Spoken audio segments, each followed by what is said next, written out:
বেশ কিছুদিন ধরেই ভাবছিলাম যে আমাদের মাঠের কিছু ভিডিও তোমাদের সাথে শেয়ার করব। কিন্তু সুযোগই হচ্ছিল না। তাই আজকে খুব সামান্য একটু ভিডিওই তোমাদের সাথে শেয়ার করছি। এর আগে যখন পুরো মাঠ ফাঁকা ছিল তখন তোমাদের ভিডিওতে, লাইভে নানাভাবে আমাদের মাঠটা ঘুরিয়ে দেখিয়েছি।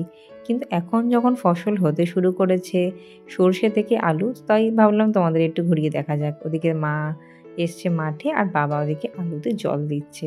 আর দেখো পুরো মাঠ জুড়ে এখন সবুজে সবুজ আর কিছু কিছু জায়গা হলুদে হলুদ। মানে ওদিকে হচ্ছে আলু শাক হয়েছে পুরো মাঠে ভর্তি, আর কিছু কিছু জায়গায় হচ্ছে সর্ষে শাক। যখন সর্ষে শাকে সর্ষে ফুলে ভরে যাবে তখন মাঠ পুরো দূর থেকে হলুদে হলুদ লাগবে। আর দেখো এখানে কি সুন্দর সরু নদীর মতো জল বয়ে যাচ্ছে। এটাকে নাকি এখানে জামনা বলে, মানে যেটা দিয়ে জল বয়ে যায়। তো আলুর এরকম মাঝে মাঝে আলুর জমির এরকম জল যায়। আর দেখো বাবা ওদিকে কোদাল নিয়ে যাচ্ছে যে যেখানটা বন্ধ হয়ে গেছে বা কিছু সেখানটা খুঁড়ে দেওয়ার জন্য।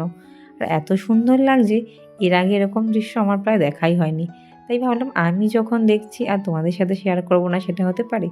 ওদিকে একটু এগিয়ে গিয়ে দেখা যাচ্ছে যে কী কী আছে চলো। এখানে লাগানো আছে এই যে লম্বা লম্বা এগুলো হচ্ছে পেঁয়াজ গাছ, মানে পেঁয়াজ। এদিকে হচ্ছে মূলো শাকের মূলো হতে শুরু করে দিয়েছে, অনেকটা বড় হবে এই সাইজগুলো। এটা হচ্ছে কড়াইশুঁটি বা মটরশুঁটি যেটা তোমরা বলো। আর এগুলো পুরোটাই হচ্ছে পেঁয়াজ। এগুলো সবই আমাদের বাড়ির খাওয়ার জন্য। আর বাবাকে বলেইছিলাম যে কিছু কিছু জায়গায় পেঁয়াজ দিও বা কড়াইশুঁটি দিও। এটা কড়াইশুঁটিটা খুব অল্প দেওয়া আছে, কিন্তু আমাদের অন্য জমিতে প্রচুর কড়াইশুঁটি বসানো হয়েছে। এটা শুধুমাত্র আমাদের ঘরের খাওয়ার জন্য।